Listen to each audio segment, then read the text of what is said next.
ವಿಶ್ವವಿಖ್ಯಾತ ಮೈಸೂರು ದಸರಾ ಆಚರಣೆ ಈ ಬಾರಿ 11 ದಿನ ನಡೆಯಲಿದೆ. ಹೌದು, ಪ್ರತಿ ವರ್ಷ 9 ದಿನ ನವರಾತ್ರಿ, 10ನೇ ದಿನ ವಿಜಯದಶಮಿ ಆಚರಣೆ ಮಾಡುವುದು ವಾಡಿಕೆ.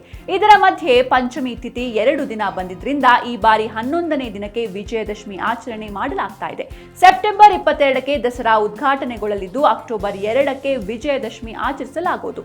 ದಸರಾ ಶುರುವಾಗಿ 410 ವರ್ಷ ಕಳೆದಿದ್ದು ಅಷ್ಟೂ ವರ್ಷಗಳಿಂದ 10 ದಿನ ದಸರಾ ನಡೆದಿದೆ. ಆದರೆ ಈ ಬಾರಿ 11 ದಿನ ದಸರಾ ನಡೆಯುವ ಮೂಲಕ ಹೊಸ ದಾಖಲೆ ಸೃಷ್ಟಿಯಾಗಲಿದೆ.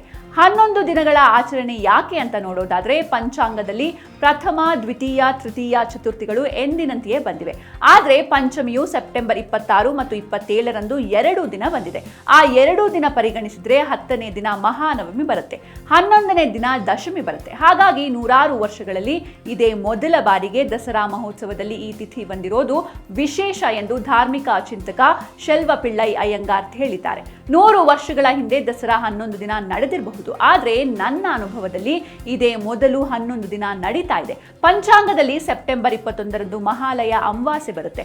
ಅದರ ಮಾರನೆಯ ದಿನದಿಂದ ಅಂದ್ರೆ ಸೆಪ್ಟೆಂಬರ್ 22ರಿಂದ ಅಕ್ಟೋಬರ್ 2ರವರೆಗೆ ಶರನ್ನವರಾತ್ರಿ ಮತ್ತು ವಿಜಯದಶಮಿ ನಡೆಯುತ್ತೆ ಎಂದು ಧಾರ್ಮಿಕ ಚಿಂತಕ ಡಾಕ್ಟರ್ ಶೆಲ್ವ ಪಿಳ್ಳೈ ಅಯ್ಯಂಗಾರ್ ತಿಳಿಸಿದ್ದಾರೆ.